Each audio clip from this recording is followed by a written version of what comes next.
I am sorry. Are you okay? Podcast is intended for mature audiences.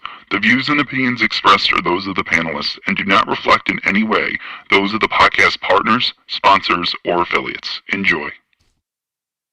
Hi, this is Michael Buffer, and you're listening to the Voice of the People. Let's get ready for Boxing Voice. Every day I'm hustling, hustling, hustling, hustling, hustling, hustling, hustling, hustling, hustling, hustling. Every day I'm hustling, every day I'm hustling, every day I'm hustling, every day I'm hustling, every day I'm hustling. 12 years. I never expected it to turn out like this. TheBoxingVoice.com. Shout out to the community, man. I appreciate y'all. What's happening, people? Info Joe, Los Angeles, in the building. Adrian, the problem wrong, the man from the frozen tundra. Keem, straight out of Florida. Liz Lowe, Decatur, Georgia. You already know what it is. It's the Queen, Martha K, Detroit, stand up. David Maldonado, New York City. Yo, Nuts, don't cut me off, man. Don't cut me off. King Amina of Essex, catch me for them championship rounds. Big Super Mac, Plainview, Texas. Davidian in Buffalo. God bless you all. In Jesus' name. Without Chai, it ain't nothing. Without the callers, it ain't nothing, man. Bad Girl, TKO, San Diego, California. Big Fish, Vegas, Palm Beach, Florida. Intrigue, the Incredible, straight out the ATL. James Benitez, Huntsville, Alabama. It ain't hating, it's just the truth. Show Kid, Mount Vernon, New York, suckers. SDS Promotions. Coach Mide from London, UK. Checking in from Tennessee, it's Lethal James, P-A-Y-N-E. It's lethal. Line 6 Reed, just spreading that boots gospel. Bo from Bama, only in America. Well, I'm a true attestation to the American dream. King Born, Crown Heights, Brooklyn. You heard? 4 chicken wings and french fries, breakfast of champions. Let's get to it. JT, New Orleans, Louisiana. Stuff like that. Yo, TVV, this Coach J-Mac. New Orleans, Louisiana, 504, baby. What have you? C. Y. E. California. Like the video, subscribe to the channel, join YouTube members and Patreon for some. This is the #1 pound for pound and 2-division champion, Marvin the Tank Furman from Dallas, Texas. LB Sugler, from DC to Stunt City, Bomb Squad. Brandon Maurice, a.k.a. the AJ at Trucking, straight out of Cincinnati, baby. Madbat 100, U.S. Virgin Islands. Chick Chickarelli, Hollywood, California. Louis Reyes, Boston, Mass. Yo, drop that SDS shit, This son. message was brought to you by SDS Promotions. The voice of the people. There is no equal. You can add Nestor Gibbs on Skype to be part of the conversation. TheBoxingVoice.com. As I always say, please make sure you push the thumbs up. Share this in every episode of the Boxing Voice podcast. This is TBV for life. If you ain't on Patreon, that's because you're stupid.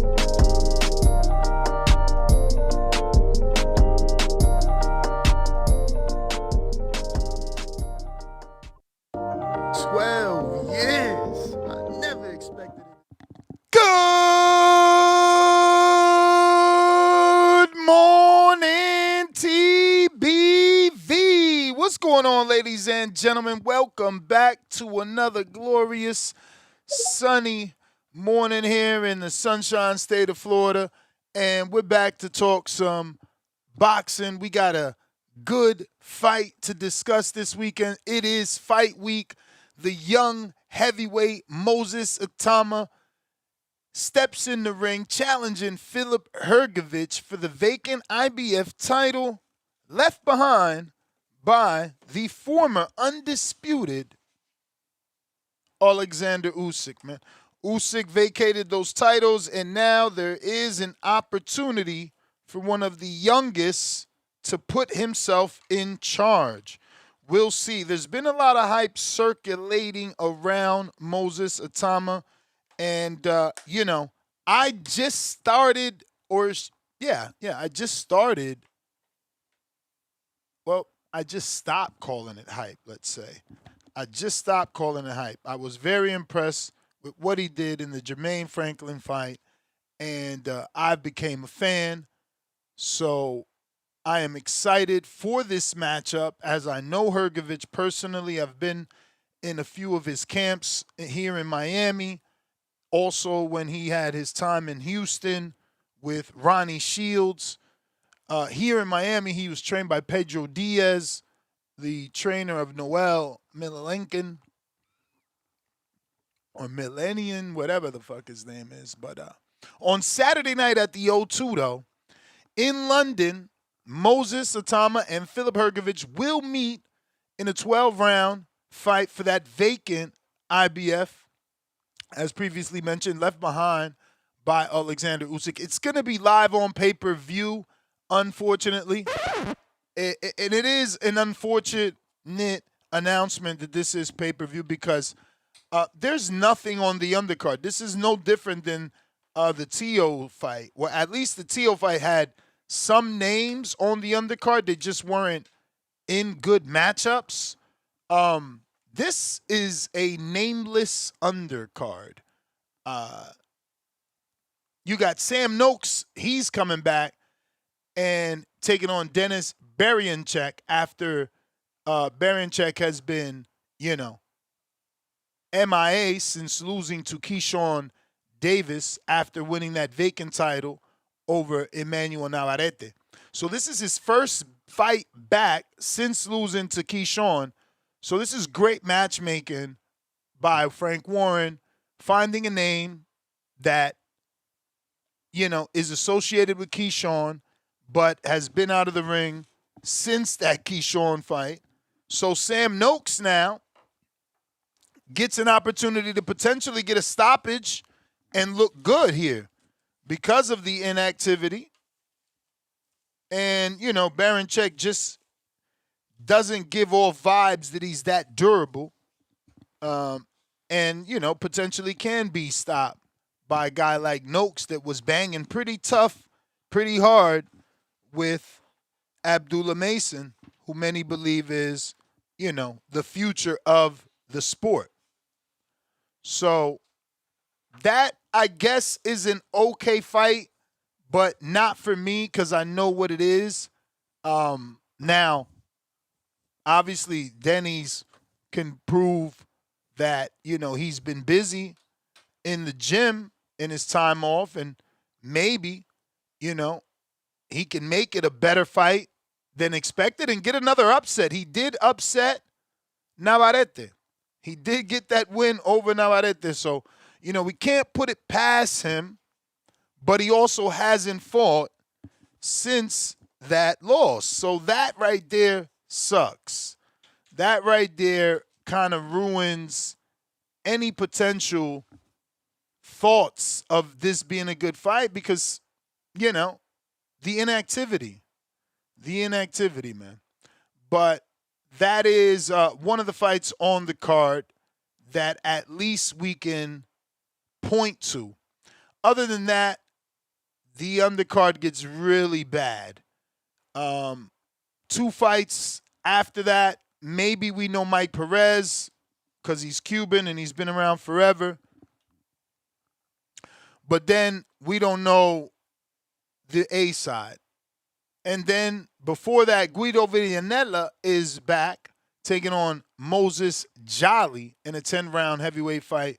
But again, Guido basically in a one-sided fight, not because I know Moses is not on his level, but just because we don't know Moses. So no one is looking forward to a fight with a guy we don't know. I'm not calling anyone over my house to watch this with me because, who are these people? Tony Curtis. I mean, none of these guys are familiar, man. None of them. It's a really bad undercard. Very shocked that it's a pay-per-view.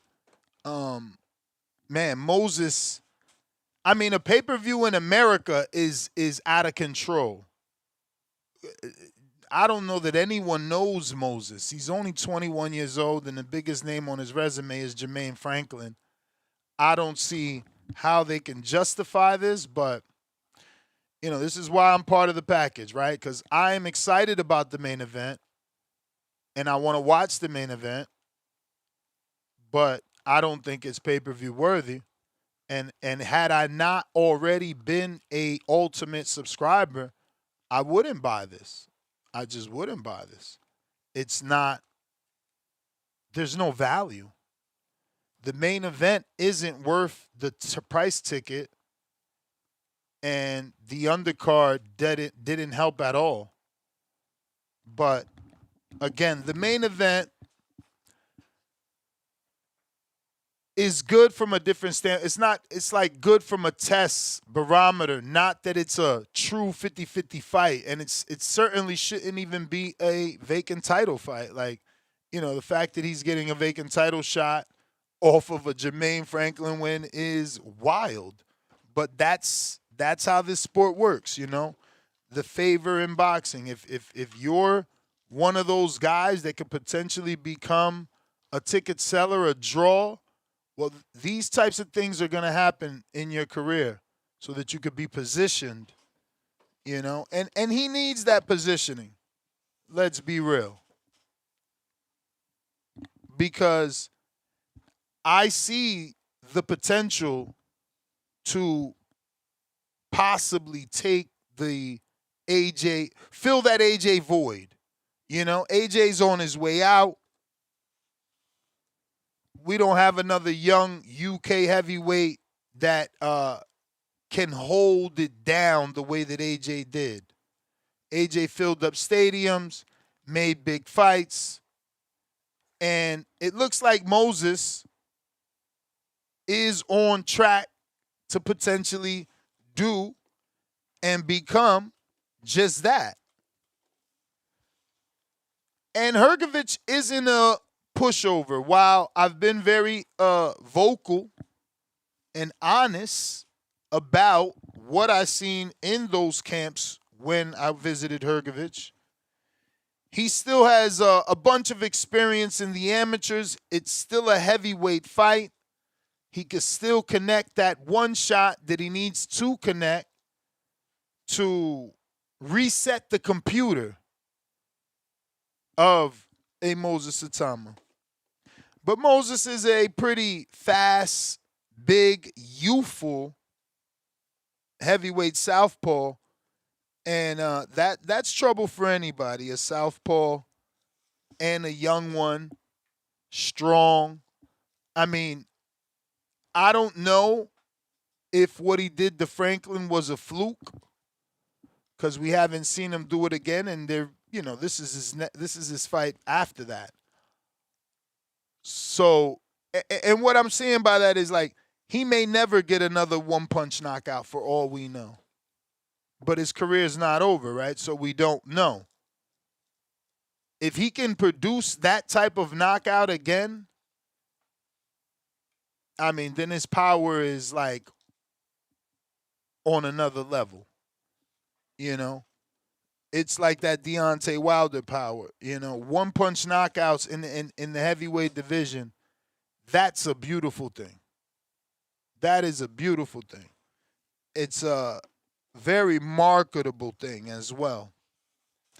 And with his youth, and if that power proves itself to be real, the youth he's already selling, that means, again, the youth, he will be there for a long time, like AJ. AJ's been around for a long time, and he's been in that driver's seat, in that A-side seat since before the Charles Martin fight. He was already the A-side to Dillian White in the domestic fight. I mean, he's been the A-side since coming out of the Olympics with the gold medal. So, Frank Warren has an opportunity here to give himself the next AJ. Fury never panned out to be that. He sells good tickets, but he's just not what AJ is. But Moses, on the other hand, yeah, he's got a plethora of potential to be the face of the heavyweight division. But it's got to actually pan out. You know, he's got to actually get the win and look good doing it. You don't want to struggle on a step up. You want to do exactly what you did in that Jermaine Franklin fight. Pass it with flying colors. Look fantastic. You know, to my people on X Spaces, give me like a thumbs up, a hand clap emoji, letting me know that the X is connected and you're able to hear me. Okay, well there's my answer. That just ended itself. I knew something was up. But we're still rocking out on Discord and on YouTube. X video as well. But we'll get a new Spaces going. I don't know. It was connected too. That's crazy. Because I was able to hear the music. Little jingles they play in the beginning. There you go. So we're back. Let's see if it's going to work this time around. Yeah, so we got a two-part show. You know, I know a lot of people aren't big on the heavyweight boxing scene, the UK heavyweight boxing scene, should I say. And even though I'm excited about this fight with Moses and Hrgovic, you know, I understand that this is more of a hardcore fight, you know. Both guys, foreigner, one from Croatia. I don't even know where Moses is originally from. But he's not. I know Filip made it a thing to make it clear that he's not from the UK originally, and that's why he gets favors, because he is now being, you know, raised and lives in the UK, and the UK loves boxing. Whereas in Croatia, it's totally different.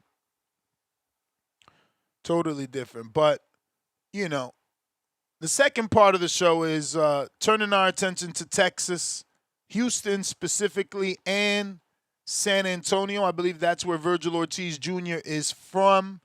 And he is exploring this jump to 160. Now, we talked about this briefly a few days ago, and Jermell shut it down, saying that he spoke to Al, and Al told him that he's going to fight Tim Tszyu. There's a video of Tim Tszyu circulating on the internet saying that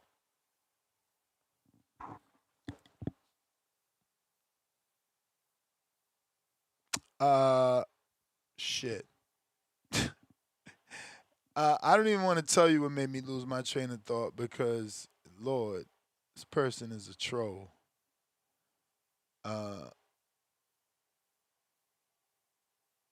But I guess I have to, right? It is news. It is news. And I guess I can somehow slide in Two Tone's disgusting, glazing, shameless glazing at the same time, right? I lost my train of thought. I still haven't gotten it back, because I received the text, and in that text, I got this picture here that we're gonna post, and it just threw me off. It just threw me off, because this man can lie and lie and lie and then keep lying like it's nothing and just giggle it off, bro. That shit is actually weird, Tone. I don't really fucking like that. Shit is weird that you just be lying. Makes me not want to trust you. But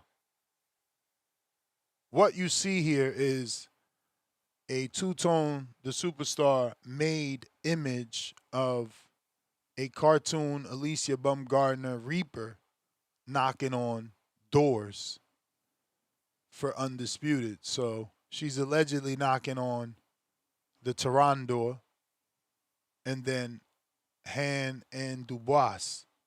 Funny how he put Dubois last when he said she was a nobody. Now you want to make her last like Gary Antoine Russell wants Shakur last, and how Tio wants Devin last. We know what it means when you want someone last. And this is what I'm saying. All the giggling and lying, you know, you could educate yourself and not make these mistakes. But, you know, putting the person you called nobody, easy, all the words he used last, you know, just shows the fear. That being said, there's more than just this graphic, right? I wasn't really going to talk about it, but obviously with the graphic and shit, we can, what the hell's up on camera? We can touch on her fight being announced. She's actually got a fight announced, and they're going to be fighting, I think, in Texas. I got the email this morning, so let me pull that up. MVP announces a championship supercard as Alicia Baumgardner steps up to 135 to challenge the undefeated IBF world champion Elif Nur Terang. As Most Valuable Promotions MVP W Series number 7 brings a quadruple world championship event to Arlington, Texas on a Sunday, November 8th, live on ESPN.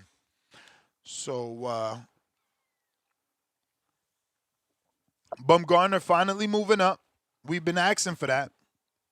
You know, there hadn't been any fights for her in the lower weight class and of 130, and we were asking for her to move up. She was kind of waiting around for Serrano to maybe move up and fight her, and she have a belt to give Serrano that opportunity.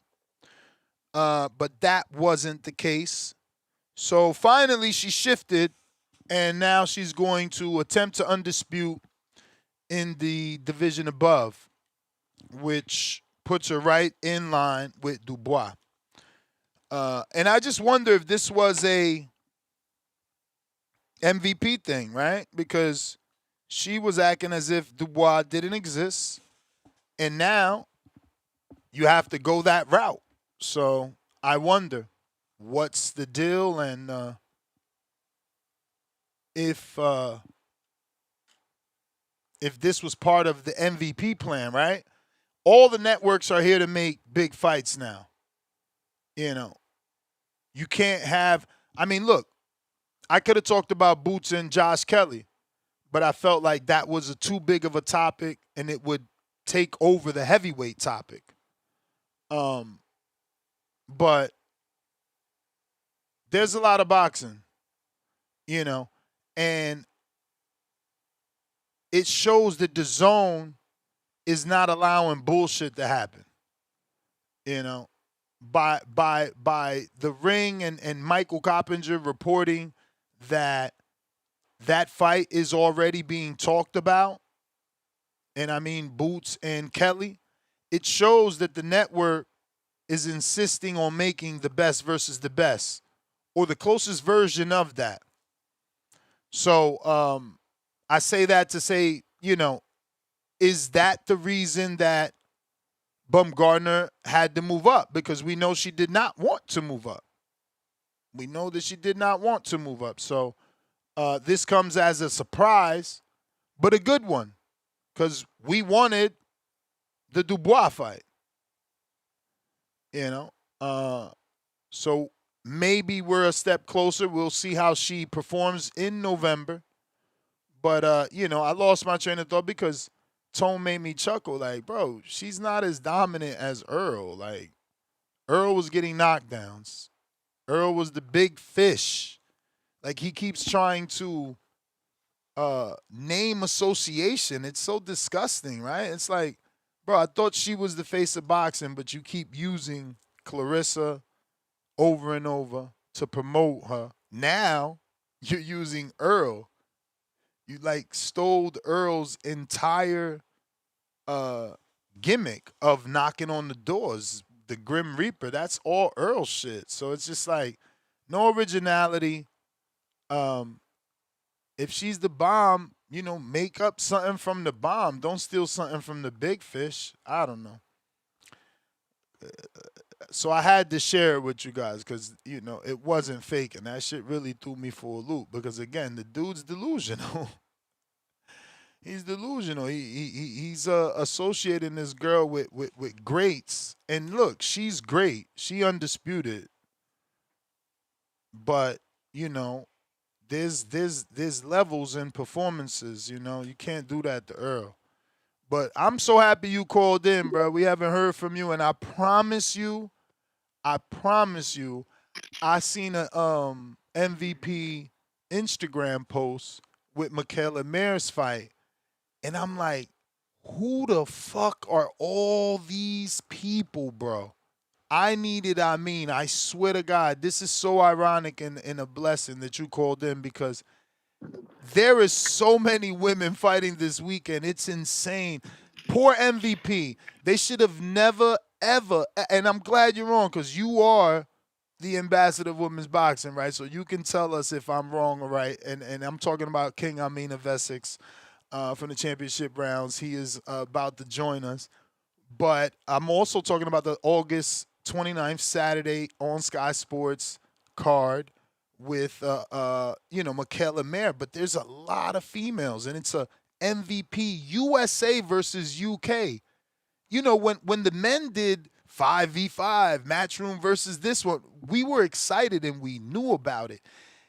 MVP going to the ESPN ruined the promotion for female boxing. I think so, but I'm a male boxing consumer. I mean, how do you feel about this going to ESPN? Do you think it's bettered the sport for the women or has it hindered it? Because now all the boxing fans that are on DAZN, we never know. Shit, you're not there? We certainly let you in. Yo. All right,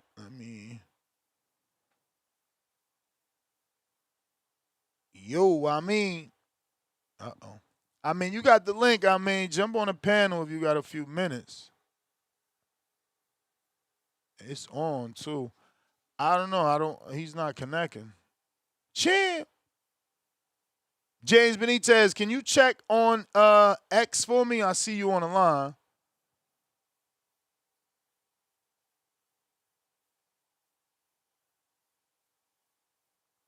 James, you want to request for me and give me a check? I'm going to have to call upon the powers of Vega. Vega, I need your help. They bullshitting over here. But anyway, moving on. Shout out to Tone. He got the promotion he was looking for his girl. But yeah, he got to chill. He's funny.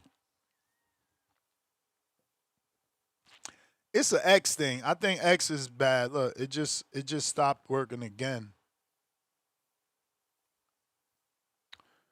Yeah.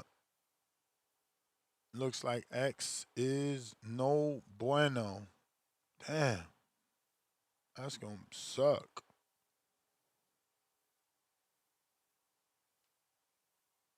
All right. I'm going to restart that again. See if we can get it to work. But moving on, like I said, we're dealing with 2 episodes here, 2 topics. And the second topic is, going to Houston, San Antonio, discussing the potential Vergil Ortiz and Jermell Charlo fight. Like I said in the beginning, Jermell came out and said that he's got the Zoo fight. Zoo is on social media scratching out the Earl Spence name on the shirt that he created, which was a hit list. The next name on that shirt is Charlo. So it is quite possible that Charlo is not going to face Vergil Ortiz. Now, the reports from Coppinger and The Ring are stating that they are going to talk. So maybe there's an offer there for Jermell that he won't be able to refuse. And shout out to Vergil's team for trying to do perfect timing, because Jermell has been out the ring 1,200 days. So they know what they're doing by going to get the hibernating lion. Right?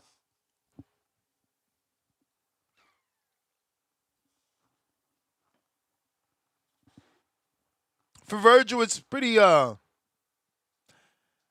sad. It's pretty sad. I'm not gonna go as hard because I realized that I used to do that with Ryan, and he ended up winning his world title. Now he a champion at 147.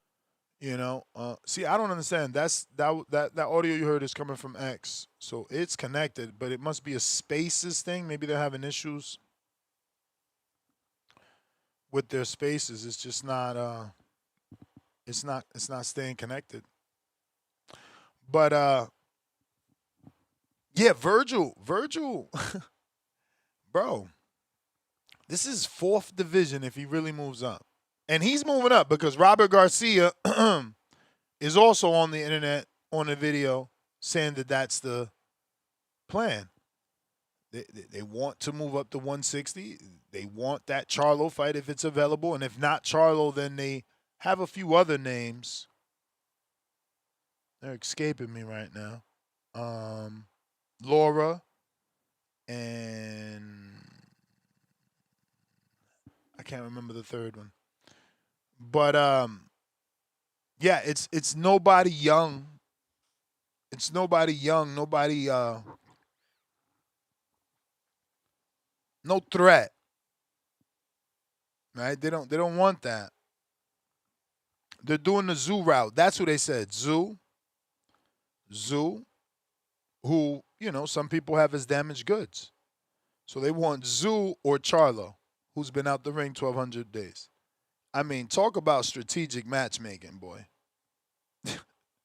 And I ain't mad at nobody. You know, do your thing, man. You know, fool the public, fool the people, and overcharge, because that's what you're going to do.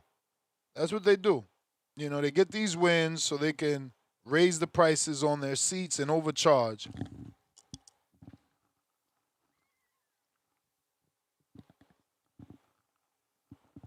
But there's a piece of me that wants to see this fight. You know, it's a good Texas fight. And for Jermell, it's pretty tough, you know. He would have to be on his Earl Spence shit, no tune-ups, you know. Regardless that Vergil didn't win a world title in 4 divisions once he steps in the ring at 160, he's still a good fighter. And for Charlo, coming off of 1,200 days, that's a tough fight. That's a damn tough fight. But hopefully he's been working. Because, yeah, he's going to be in a tough fight.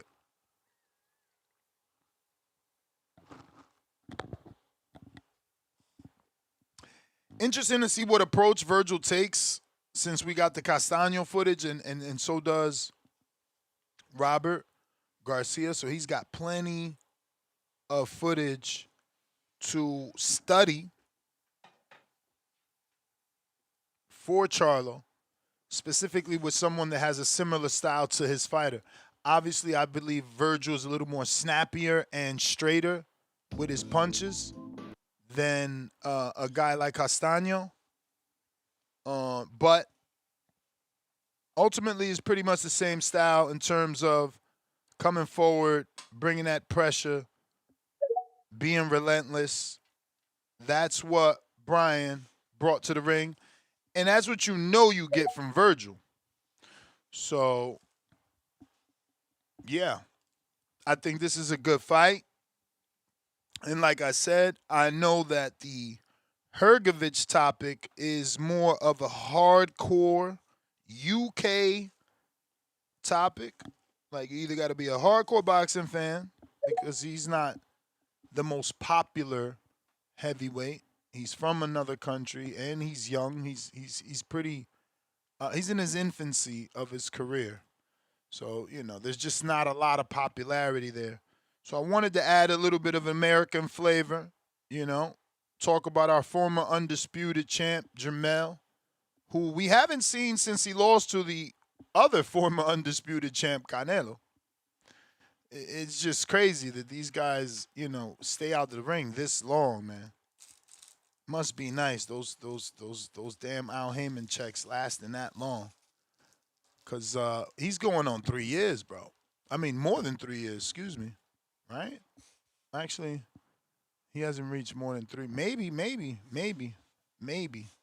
me I got that old trusty timekeeper on Charlo.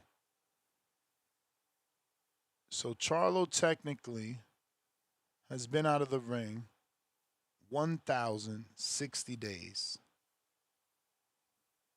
1,060 days ago. So, not quite. Well, definitely not quite 3 years, but definitely damn close to it, King Amin, what up?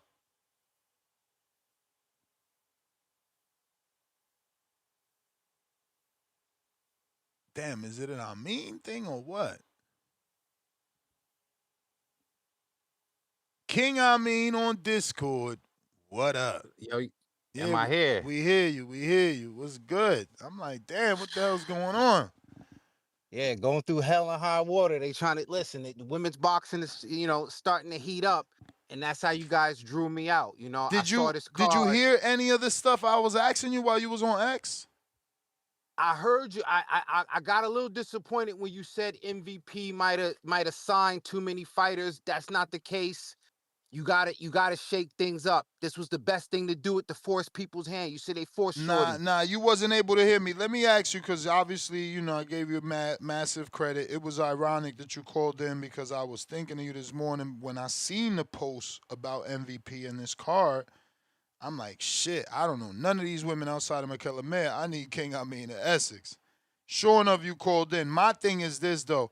As the ambassador of women's boxing, do you feel they made a mistake going to ESPN? I, as a men's boxing consumer, feel like I don't even see the women's stuff anymore. Like, I found out today because of Instagram that Michaela Mayer is fighting, and all those other 20 females that I've never heard of. Who the fuck are they? I mean, I think there's like one or two that are fighting each other that I might know, but like, it's so many women on this card. It's a USA versus UK. When Matchroom did that with Frank Warren, which was UK promoters, that shit crossed over to America. When Golden Boy did it, it crossed over. Top Rank did it. Like, I'm not feeling it. And it's crazy because I'm on the internet every day for boxing. So, like, I didn't know that they was fighting, bro. Do you think they made a mistake going to ESPN? Because they kind of left all the boxing fans on DAZN. No, I agree with that. I think what they did, maybe they tried to say, we're going to fill a void. The problem is ESPN is not really supportive of, their platform, but it's like, imagine being married and can't get no pussy. You know what I'm saying? Like, you're on ESPN a sports network, but they put you behind fucking banana baseball? I ain't even never heard of banana baseball before till I had to sit through that shit just to get to my beloved women's boxing. 10 o'clock at night on the East Coast. God damn, ESPN don't respect boxing, and MVP, I guess it in the best interest of getting visibility somewhere. Now, remember, the flip side is they get access to Sky Sports, but I don't think it's any better because, the UK fans, they're not staying up to 2, 3, 4, 5 o'clock in the morning to watch women's boxing. They can barely do it for the men's. So the trade-off, as the saying goes, sometimes the juice ain't worth the squeeze, man. ESPN ideally sounds like the great sports platform, but when they got you in the back of the line, the only time you got the pussy was on the honeymoon. It's an unhappy marriage. I'm hoping that these types of fights, because we do got the great Michaela Mayer, the great Chantel Cameron, and sometimes I'm not saying that's all you need, but we talking about the only woman. Listen. Fuck the Puerto Ricans for a second. We're talking about the only woman to actually beat Katie Taylor and Chantel El Capo Cameron, all right?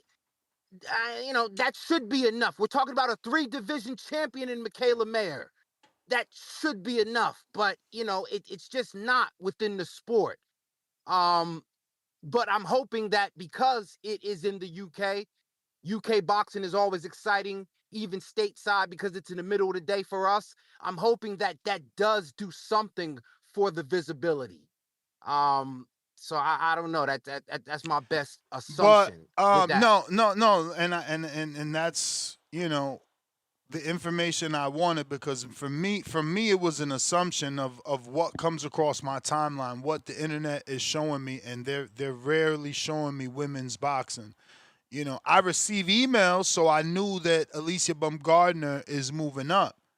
I get MVP's emails, obviously, but I didn't see that on social media.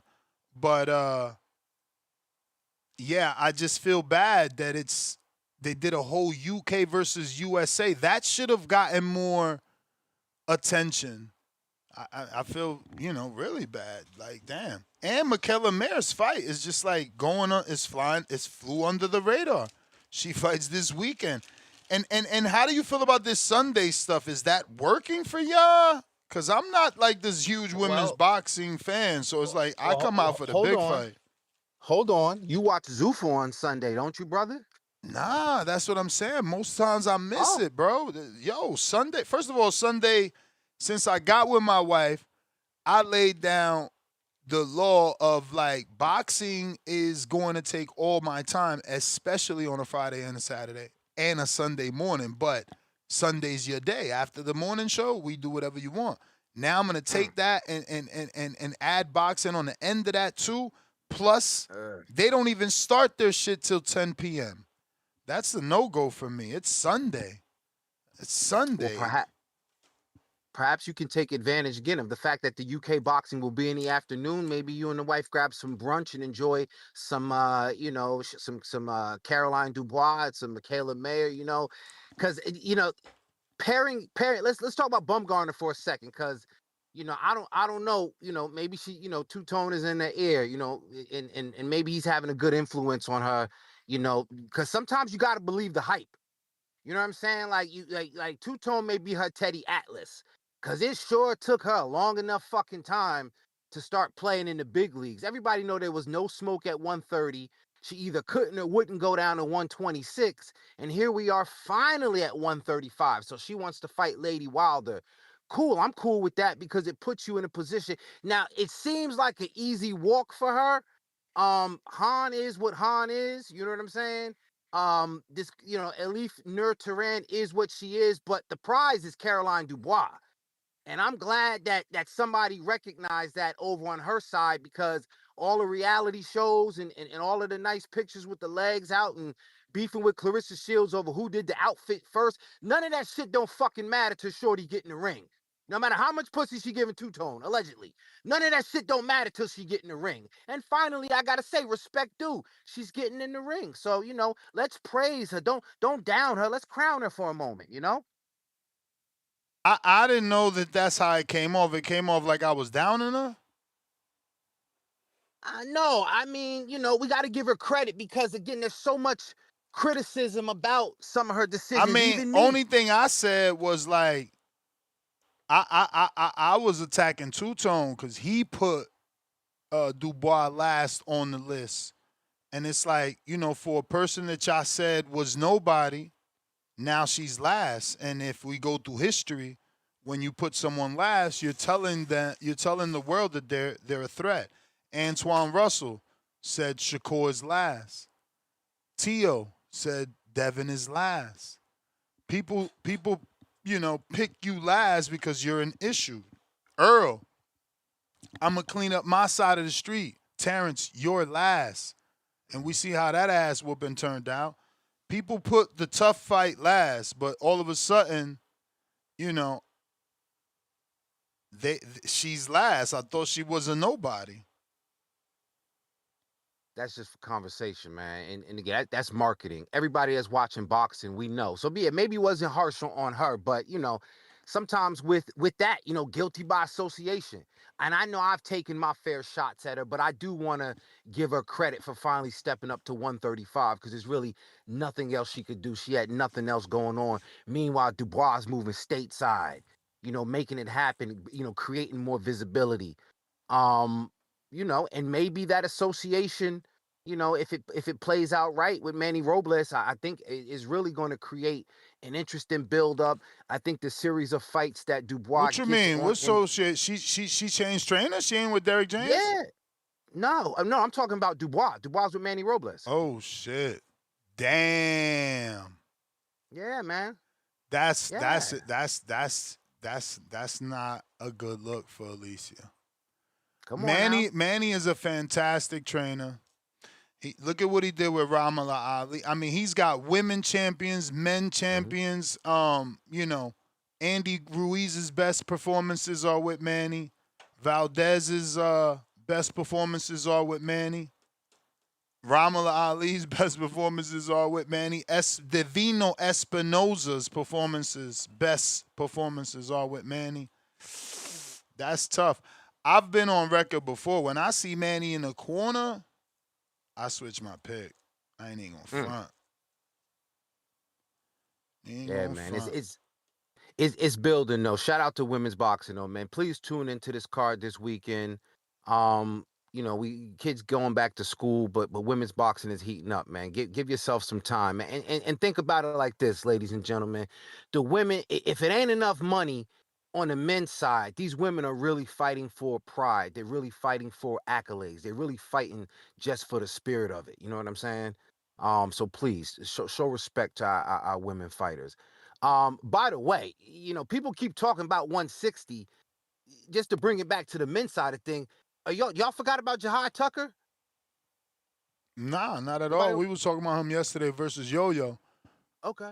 Well, why he got to fight Yo-Yo? Why can't he fight fucking Vergil? And again, maybe I'm in the Jahai Tucker protection business, but you know what I'm saying? Like none of. I mean, people just got, storyline, right? Like Jahai's 160 is Amari Jones.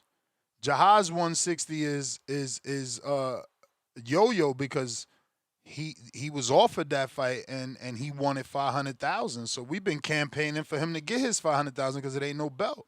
We've been justifying that he turned it down because it wasn't no belt. He the only one want to fight the boogeyman. I still want to fight.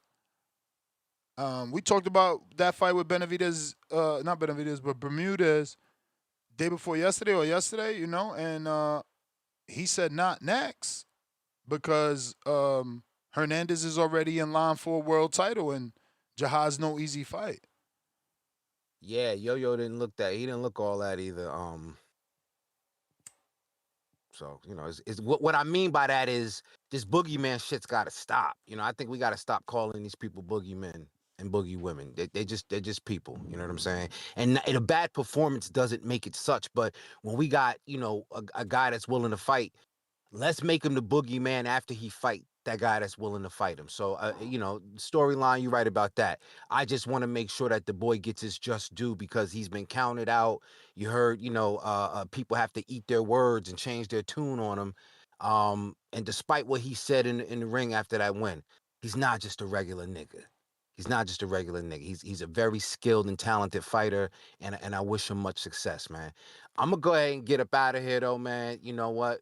Again, women's boxing is getting heated up. Please, if you're concerned about where it's going, then spend some time and tune in with your daughters, tune in with your ladies. Oh, Alex Vega, he told me to tell y'all personally that he loves women's boxing. He's thinking about even training a female fighter one day. So, yeah, I love that. Appreciate you, Vega. Salute. I'm out.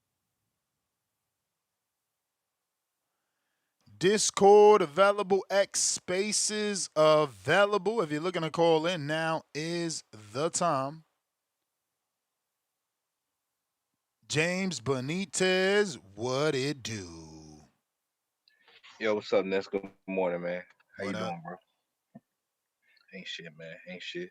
Yeah, man. Let's stay tuned to the amazing card this weekend, man. We got Caroline Dubois fighting a 4-0 fighter for what, 2 belts or some shit like that. Like, wow, what a big deal, right?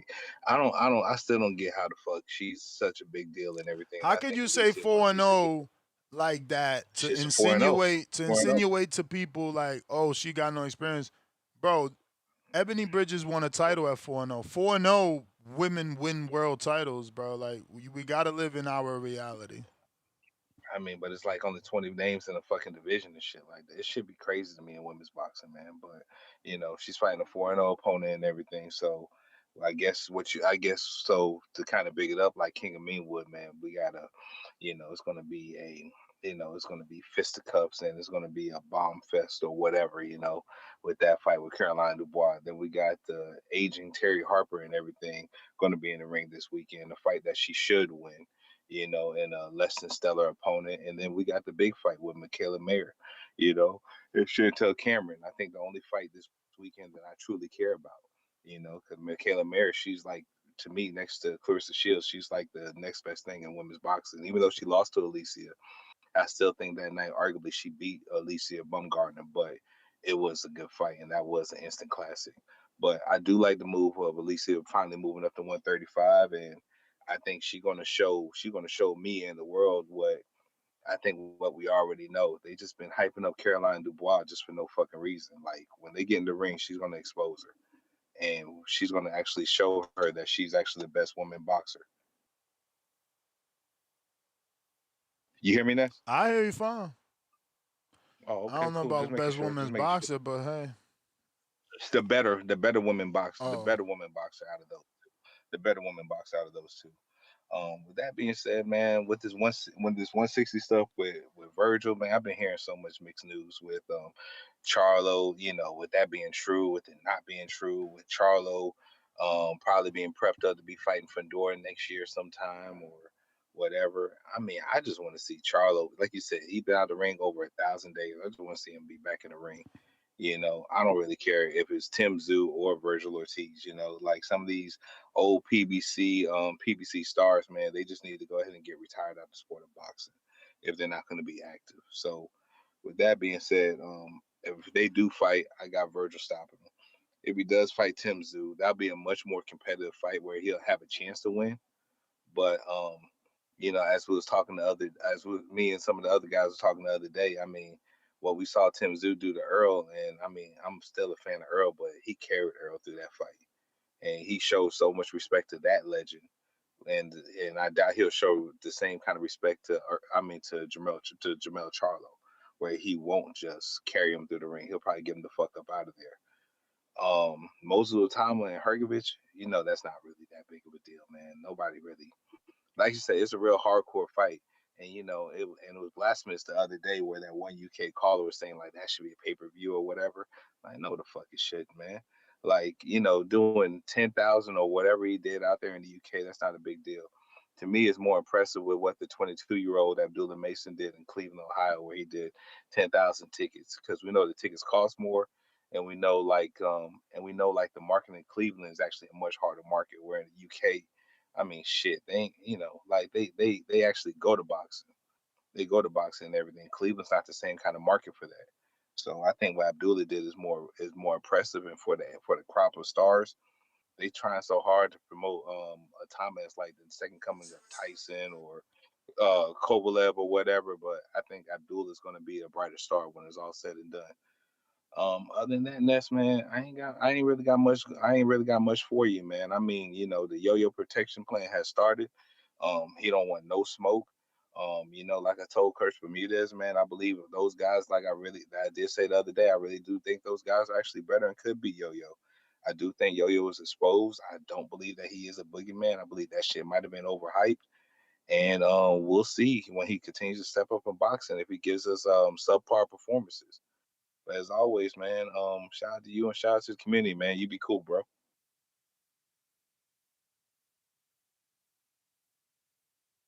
All right, champ. Appreciate you. Appreciate you. If you're looking to call in, now is the time. Discord available. X spaces available.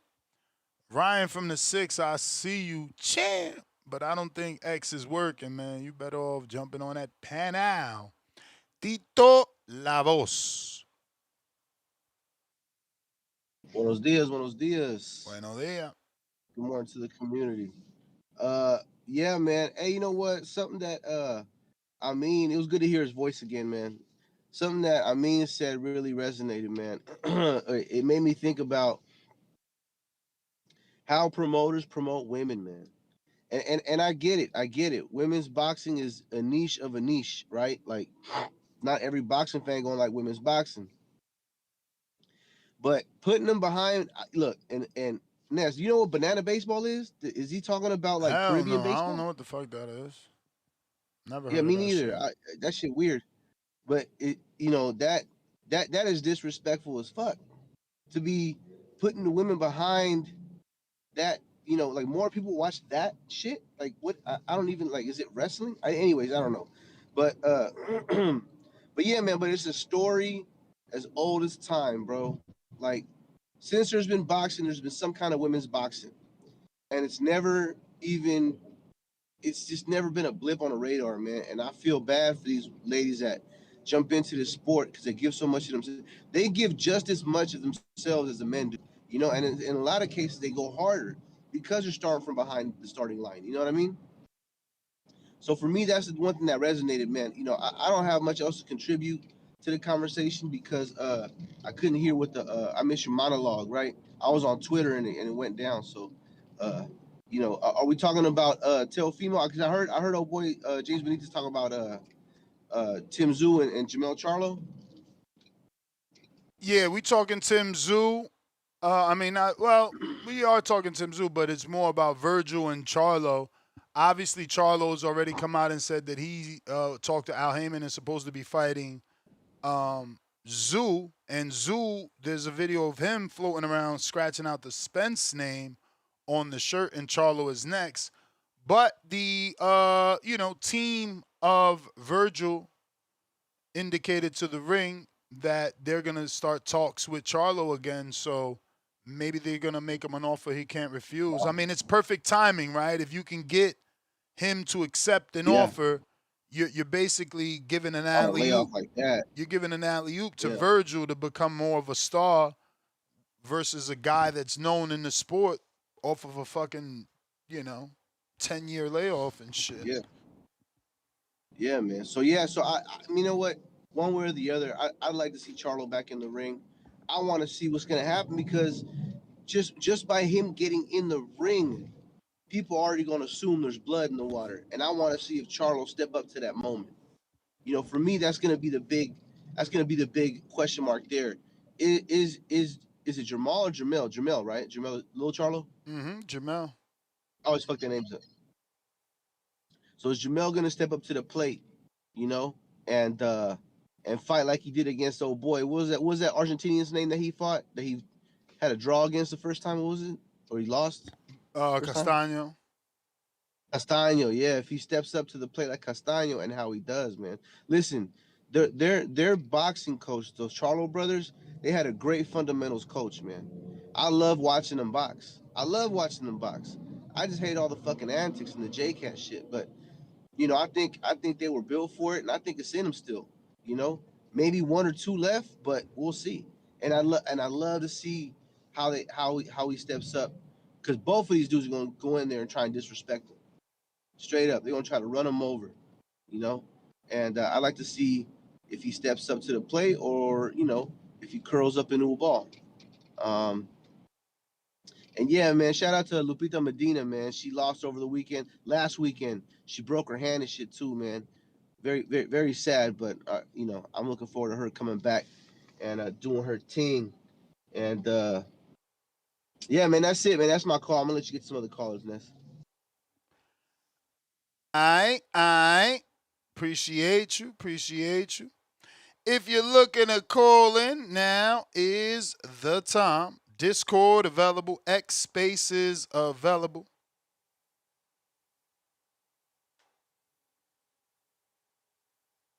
Once again, if you're looking to call in, now is the time. Discord available, X Spaces available. We are talking Moses Itauma Fight Week. It's only Tuesday, so we will be doing an official previews and predictions later on in the week. 2-topic show, touching on that Vergil Ortiz versus Jermell Charlo, all Texas showdown. Also, quick reminder, no deliveries after the 26th. So if you're looking to get optimized, do so before the before the 27th, because 26 is your last day to receive anything. But we got He Who Remains.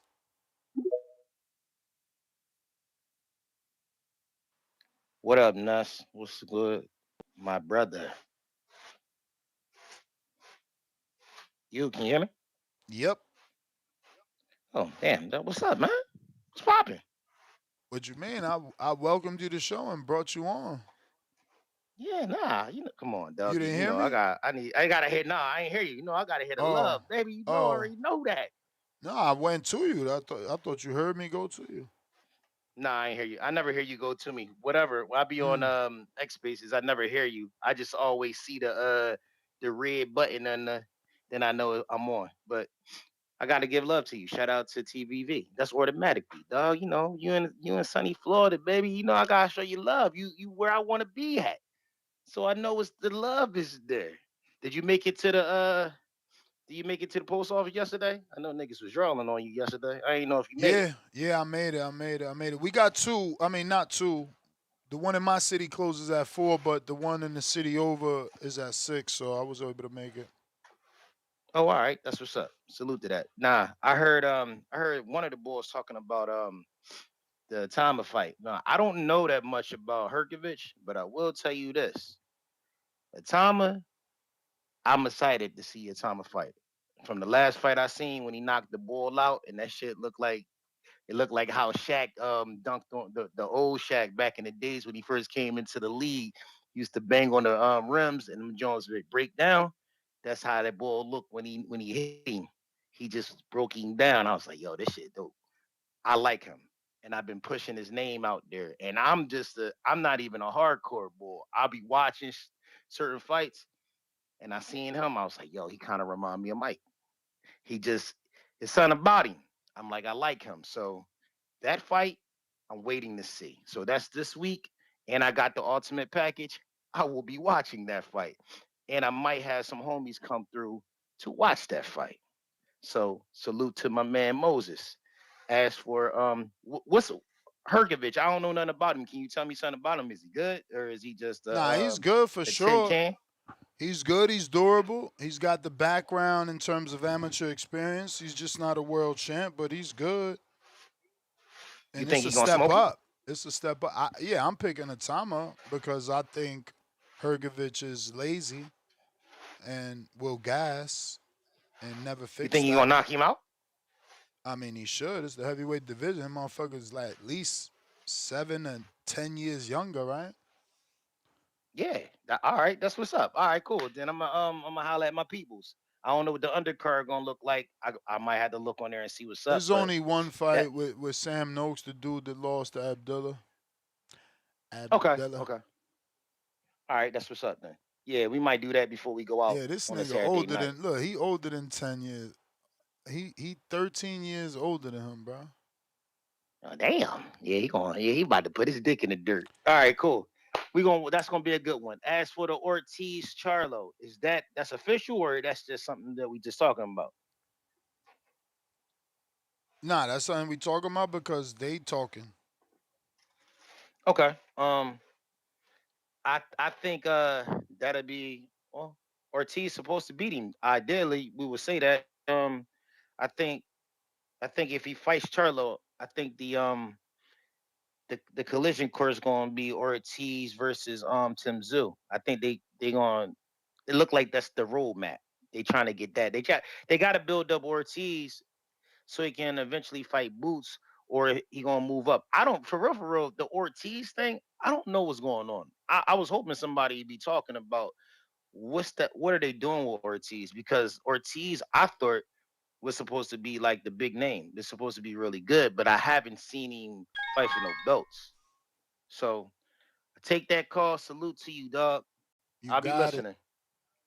Peace. Champ, champ, champ.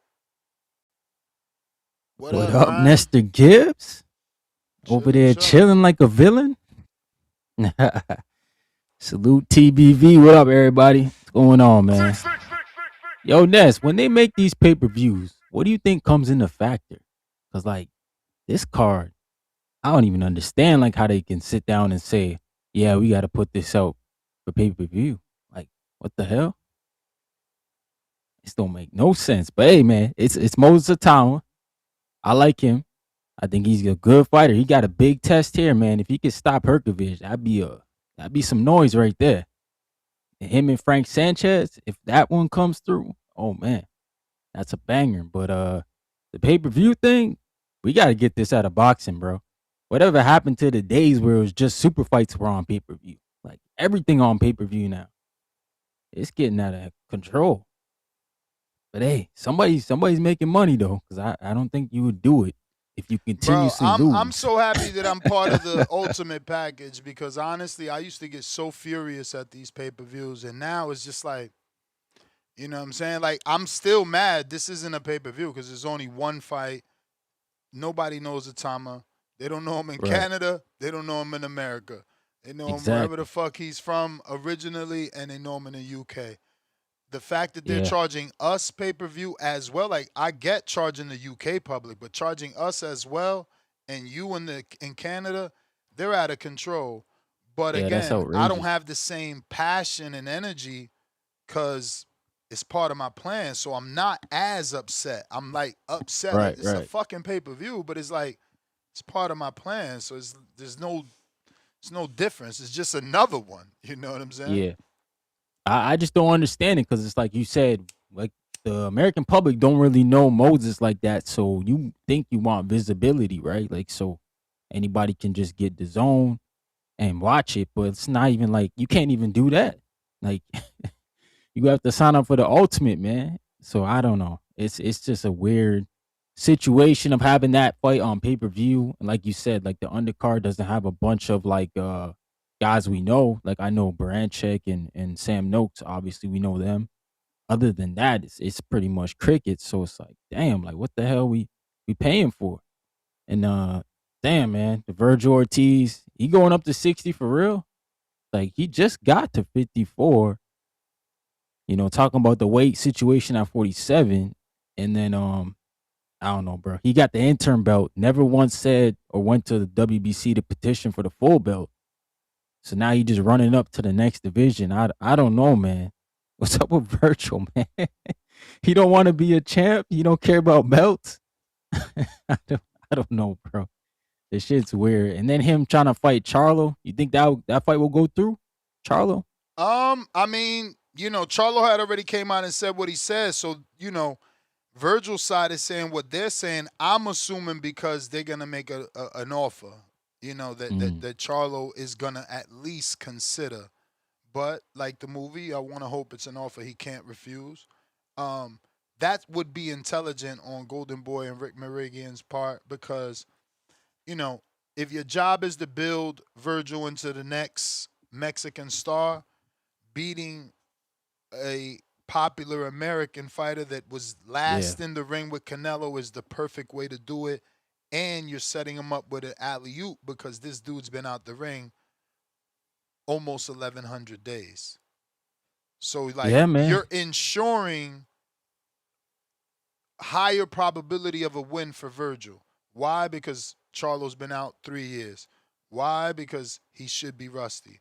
Why? Because it Yeah. should be hard for him to make weight. Why? Because Vergil's fucking 13 years. No. Vergil's how old? Vergil might be old. How old is Vergil? I think 27 probably. Or, I Okay. don't know. He might be older than that. Damn, 27. That puts him still 6 years younger. 6 years younger. You know, that's youth plus he's a puncher. Yeah. Yeah. Yeah, I see that, but that means, like you said, Golden Boy got to reach in the bag then and really pay for it, because you know Australia, they'll offer Jermell that bag to come over there and fight Tim Tszyu. He sells tickets out there, so they could definitely make it. And it's I guess, an in-house thing because PBC, No Limit, they got the connection already. I don't know, man. I just think Vergil going to 160 and running from this Jerron Boots Ennis fight's kind of weird.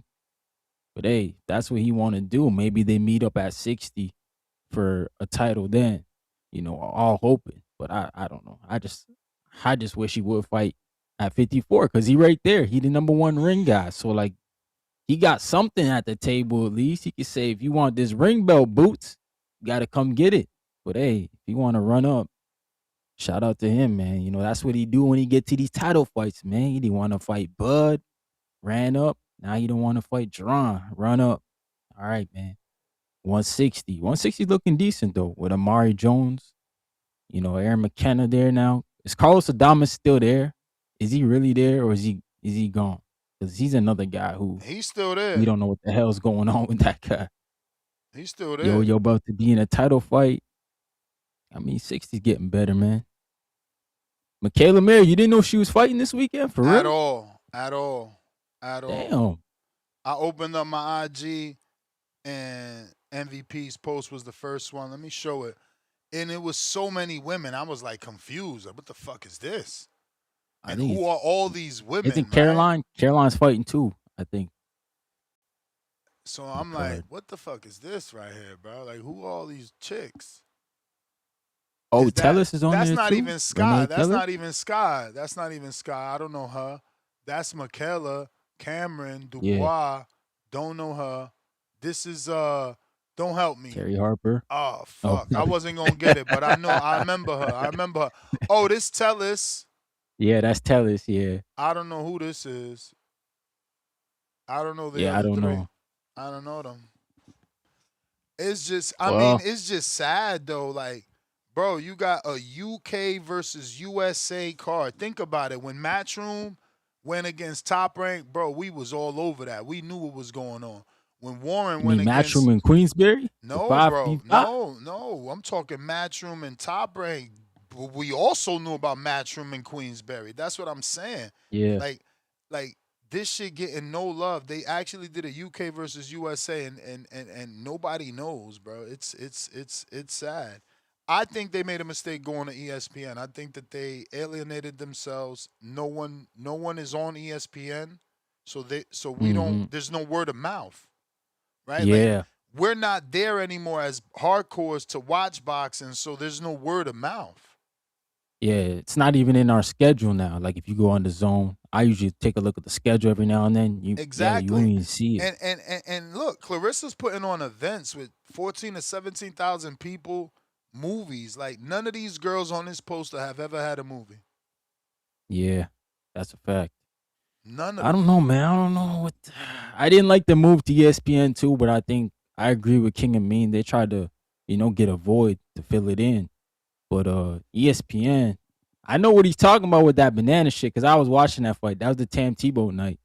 And I was saying the same thing as King and me. And I was like, this is disrespectful. I don't even, it's like play baseball. I'm like, they got play baseball on before. Yo, bro, this shit was Play crazy. I never baseball seen is it funny. before. I never seen it before, bro. Dudes dancing on the field. I was like, yo, what the hell? It's like Hey, yo, Harlem Globetrotters speaking of- baseball. Exactly what it is. Speaking of dancing on the field, and this is gonna come off wrong no matter how I say it, so I just gotta say it. And I know Mark Chinook personally. You know, shout out to Mark. He's an amazing entrepreneur. He owns the space in Las Vegas, which I could only dream of having something that big in Las Vegas. So Mark, this is not a shot, but I have no clue what he's doing. He must be getting paid a lot of money because he left boxing to do whatever he's doing on ESPN. Yeah. But bro, do you know what he's doing? Nah, what is he doing?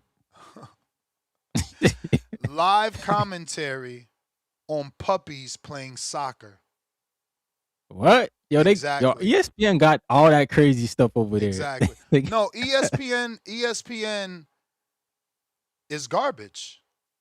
I mean, They got like no disrespect to cornhole. Mark. No disrespect to Mark, because I'm gonna take the check too. They want me to fucking call chickens fighting. I'm gonna fucking commentate. As long as the bag is right. I'm commentating it, but ESPN has resulted to slap and you know, now puppies playing that's crazy. soccer. For viewership, like that's insane that people watch that. Like, yo, that's wild. That's where MVP went. Yeah. Shout out to Jake Paul. He was a Bro, Disney boy. his blazer So, you know, had a little pocket, and on the pocket there was a little doggy cartoon. yo, I can't even hate on that man. He obviously getting the bag, bro. I mean, you want to hope, because I'm hoping. I'm hoping. hoping. Yeah. I'm hoping that they doing that shit, bro. And then they on some two-tone superstar shit, because they faking it. They faking. Oh, they got to, man. There's no way there's excitement in watching dogs accidentally, because I don't know if there's any intelligent people listening.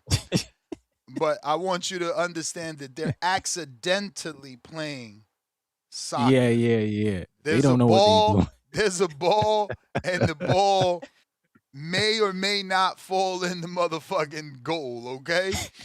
That's crazy. This shit is crazy. It's diabolical what television has become. Yeah. Crazy. It's crazy. But it says something about us and how stupid we are when The stuff we consume. Look. There was a huge shift in television, and it all turned into reality TV. All the nasty shit. You know, fights, pushing, hair weaves, all that shit, getting yanked. And now, bro, they're doing animals. Now, the animal thing is old. If you go to YouTube, motherfuckers is millionaires from playing cat videos. They just cat videos on or with a ball of yarn. Yeah. I don't know. Again, there's a lot of stupid people. There's a lot of people that's like, oh my God, this cat is so cute. I'm going to sit here for 10 hours and watch him play with yarn and make you rich. So, you know, we got a lot of stupid people with a lot of time on their hands, and that's why that shit is huge. So that's why there's dogs on ESPN, because somehow, some way, humans love watching animals. It's insane to me. I stopped going to this taco spot because me and my wife noticed it was only Animal Planet. No volume. It's just this every time, all the time, only dogs, cats, birds, and shit playing. It's like, what the fuck is type of weird shit this dude's on? He's got a jungle playing nonstop on a television every fucking day without exaggeration. It would just became like, yo, I can't do it no more. It's fucking But yeah, I mean, I guess these animals are famous or popular, and they bring views because now ESPN is doing it. Next thing you know, they're gonna have cat videos with yarn. Sad. Yo, they better. That's crazy. But yeah, man. Sad. Hopefully, Michaela Mayer can come out with the dub, because she said she would definitely move up to fight Clarissa, which we need. We need some more action for Clarissa, so that'd be a good fight. But hey, man, like you said, I don't know who else is fighting on that card. I mean, I know Caroline's in a fight, but other than that, it's like, I don't know. Like, that card is probably not gonna, like, nobody's gonna be watching that card, really, man. It's on a Sunday too, is it? Yep. I'm not sure if it's on a Sunday or not, but yeah, it's wild. And then Pro Box, man. You're not talking about Pro Box? Isn't that this weekend? Yeah, bro. But there's so much. I'm like, as you can Oh, see, you'll probably do that tomorrow, eh? I slid one in. Yeah. But you got my boy Corey Marksman. He's main eventing somewhere. I got to talk about that on the 28th. That's a Caribbean. I think That's a probably Caribbean, I'm more pretty than likely. But there's so much. Then you got the women on Sunday. There's a lot, bro. When I opened up the schedule, Toledo. I said, "Damn, what Toledo's the fuck?" on. Brandon Moore and Brian Jennings. I mean, if y'all Is into that this Saturday too?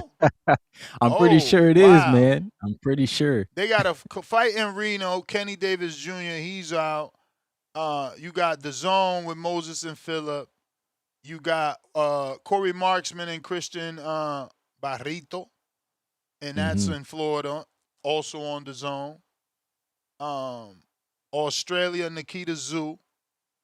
Oh yeah, that's right. Yeah, he's fighting. Pro Box, Lester and Luca Plantic. That card is stacked too, but I don't know all those people. Nashi And Lopez. then you even got the Michaela May on Sunday.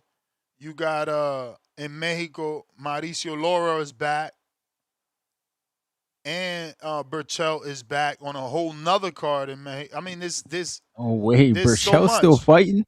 Yeah, look, Francis Hogan is fighting on BX&G. I mean, there's massive fights, bro. Yeah, it's just a busy weekend. Win Records got the Brandon Moore shit, so it's not even on DAZN. It's on winrecords.com. Oh, I hope it's on okay. DAZN because I didn't ain't know that. I ain't doing all that. Yeah, and I seen I thought Clarissa for arguing sure. with Joe Buttons because Joe Buttons had something to say about it, and she's like, "Oh, you ain't even watch it. You don't know what you talking about. That was on Zeus Network. Then you had to go to DAZN for my card and 4 championship fights, yada yada yada." But what she don't get is that's confusing for a casual. Joe Buttons don't know shit about DAZN. If he on Zeus, you think he know he got to go to DAZN now? The fuck? Yeah. And I didn't watch the Zeus Network, so I don't even know if they're telling people to transition over at the end or if it's just clicked off, But hey, people don't even know what DAZN is, like you said, so it's tough. And then you figure out when you go to DAZN, you got to subscribe. So it's like, damn. Bro, Salida out here living his best life, man. I'm happy for him because I badmouth Salida a lot. Like, man, you signing to Salida, you wilding. He ain't got no dates. He ain't got no dates. He finally moving. You feel me? He finally got a consistent. Yeah, he got dates. Yeah, he got dates. He doing his thing, and he's independent too. Like, so look, he's doing the Win Records thing. He was doing the Puerto Rico thing without a network. He signed Henry LeBron. He's signing people, bro. I just saw that. Yep. He got Michelle Rivera still shelf. They need to pay him what they need to pay him and serve him up to Mercado and send him on his retirement. But he got Mercado. I don't know if that's extended or is it one fight. He's signing people, bro. He re-signed these women. I don't understand how he got these women to sign. He got motherfucking Franchon Cruz to sign. She turned down a Shadeja fight to sign and got the Clarissa fight, and now she ain't even cool with them because of what happened. Yeah. And it's like, who is she gonna fight next? I don't know. Maybe K. Scott. Bring up K. Scott, maybe. I don't know. It's crazy though. But Moses Itauma, man, hopefully he can give us a star-studded performance this weekend. Give us something to talk about, Moses. But Filip Hrgovic, man, I've never been high on Hrgovic, but he always is just there. Like, I know Dubois stopped him, right? I'm pretty sure Dubois is the only one to stop him. And Zhang, he had that controversy win with Zhang. He should have lost that fight. But other than that, I mean, he's pretty much went in there and beat on everybody else. So I mean, I can't get mad at Filip Hrgovic for that. But yeah, Moses should be beating him easy, in my opinion. I don't know. I'm not high on him, but he's a proven heavyweight. So we'll see. I like the fight. I mean, even though I know that Hrgovic is lazy, this is a way bigger step up to Jermaine Franklin. Absolutely. Yeah. He's been a contender Franklin's for never a won while. the level. He's never gotten a win on the level of Hrgovic's wins, even the controversial ones. So I don't even think Yeah. Franklin could beat Zhang, let alone get a controversial loss or win. Right. I agree. I think But Zhang maybe I'm discrediting him. He did lose a lot of weight for his last fight. Didn't he look good in his last fight? Not body good, but like more active because of the weight loss. Yeah, he did, man. And then it's like it's Dave Allen too. I don't want to be that guy, but yeah, he looked good. He looked good. I'll say that. But the Dave Adelaide fight, I was like, oh damn! Like I thought he was gonna get stopped, man. Like Adelaide, he had a couple rounds there where he was looking good. Pop smoke, yo. But yeah, Philip won the fight, man. That's what I'm saying. I feel like he has these weird performances. He's not consistent enough for me, and I think that's why Moses should don't stop forget him. that. Don't forget that Tio's not consistent, and Tio gets these big wins. But again, Tio is more consistent on a high level than Hrgovic. Hrgovic, again, you know, the Joe Joyce fight is legit. The Adelaide fight, but he's not high level. The Zhang fight is questionable. So, you know, the two high level fighters you fought, you won one controversially and the other one knocked you out. Yeah, exactly. That's why I'm picking Moses, bro. Picking Moses. Zhang beat him, in my opinion. Now, I could be New Jersey biased. I done been in the ring with Zhang. Jumped the fuck out when he asked me to spar. I let Alex handle that. But yeah, you know, I know how big that motherfucker is. I know, you know, I've watched him spar right there, right up close. I know what he can do. Slow or not, that motherfucker's he punching. Ask Wilder. He punching. Yeah, man. So you didn't win that fight, in my opinion. And then you got knocked out by Dubois, who, yeah, he's a puncher, but let's be real. If you tough as nails, you might get him to quit. He's a quitter too. He quit twice. Ooh, Dubois? Yeah. I mean, see, y'all give him I ain't a gonna pass. call him a quitter though. I ain't gonna call him a quitter. That's crazy. Everybody else could quit and get called a quitter. Somehow the puncher, because he's a puncher, gets a pass. He quit. He quit twice. He quit with Broken Joe eye. Joyce. And then with But Usyk. like that's Wasn't it with orbital Usyk bone. too? I don't know how many guys are really going through the orbital bone. Those guys that are Ebony doing Bridges, it, shout you out to right, them. you right, I you give right, them, you right. I Not give them guys. respect. Not guys, you right. Ebony Bridges fought with a broken orbital. Yeah, no, the women too, man. Anybody who's fighting with an orbital, I'm like, yo, shout out to you. I'm pretty sure Nakatani, he ended up the fight. Shout out to her, but you know, the point of me bringing it up is that you quit and a female didn't.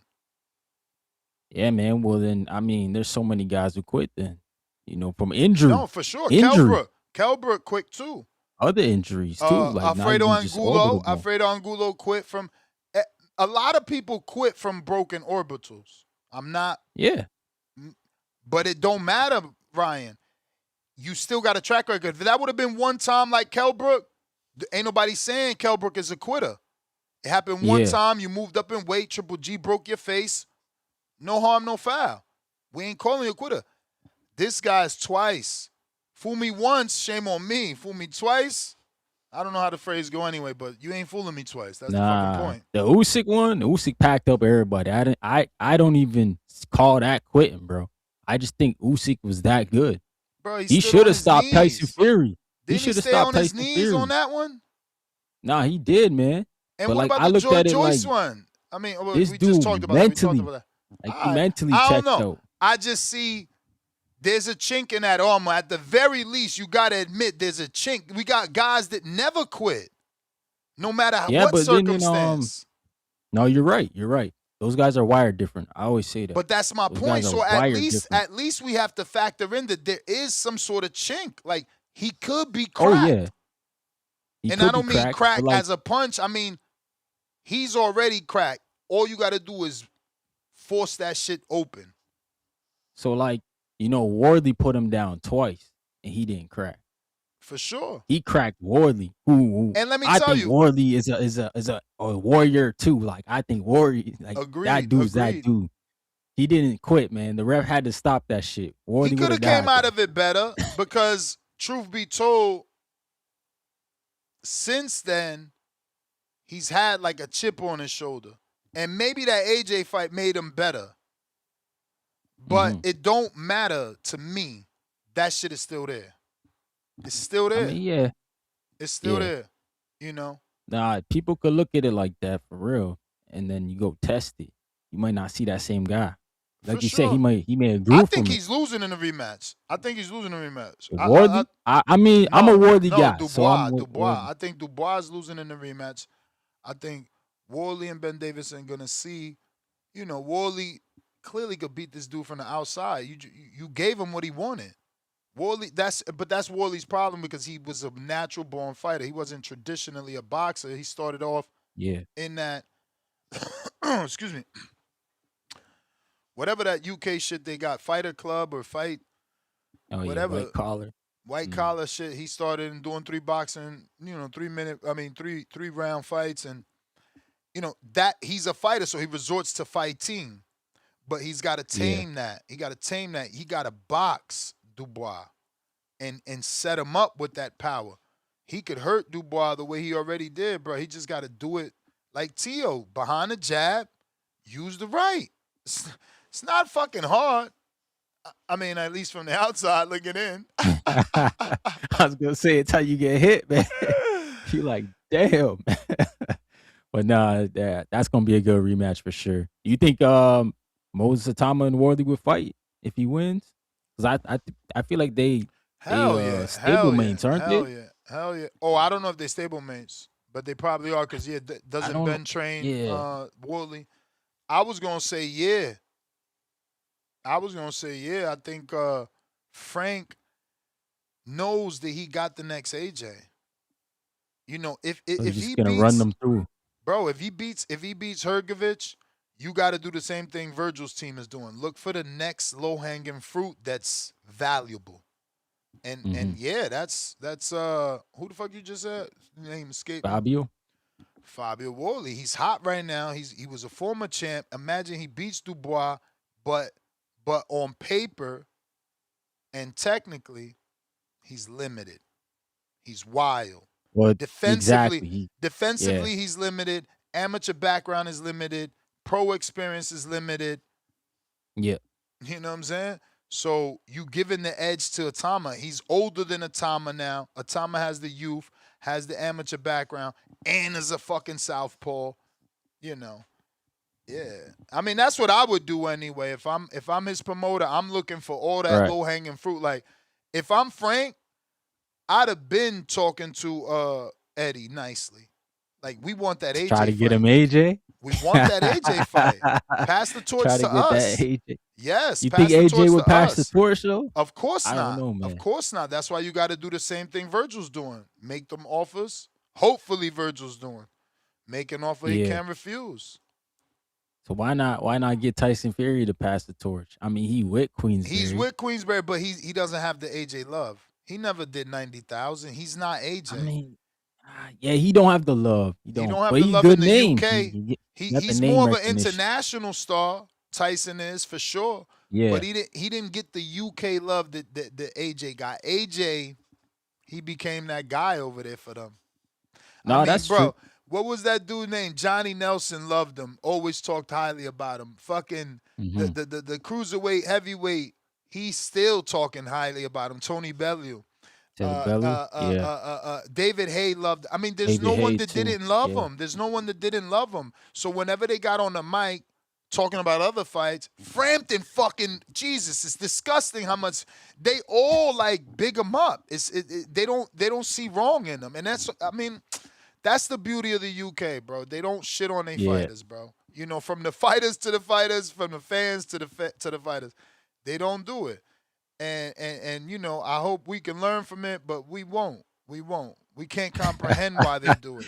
It's too toxic, yo. Y'all too toxic, No, man. of course. Y'all always need a negative narrative instead of bigging these guys up. Yeah, man. And making the fights bigger. Like that's how you make it bigger, man. Bro, people For were real. already shitting on Rolly, and it's like, bro, no.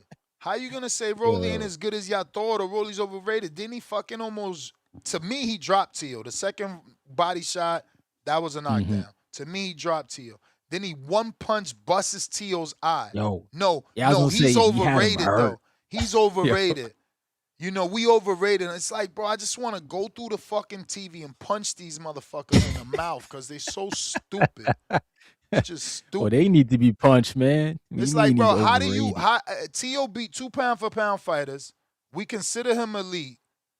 Mm-hmm. You could out time him, crack him, bust him open with a punch, not a headbutt. To some people, you dropped them. To one judge, you got a draw, but you're overrated to this fucking nincompoop boxing fan that never strapped up, never sparred.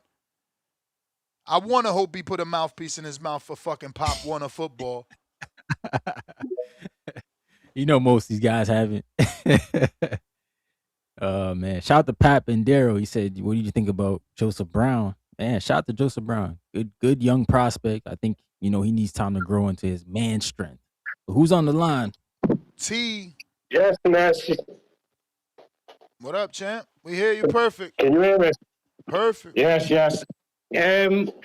What's my man called that's on the panel with you again? Ryan from the 6. What up? Yes, brother? Ryan, you good?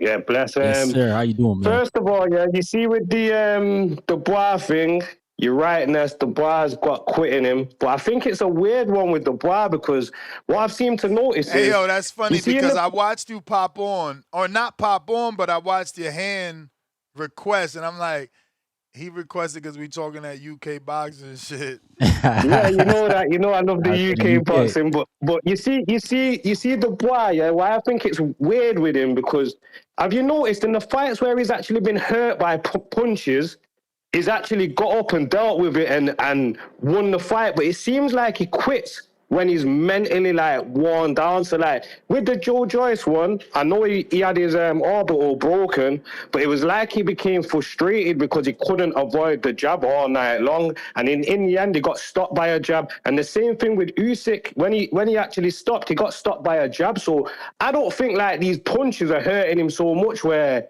he couldn't continue. I think in the fights where he had actually been hit with punches, what could have stopped other people, he's walked through.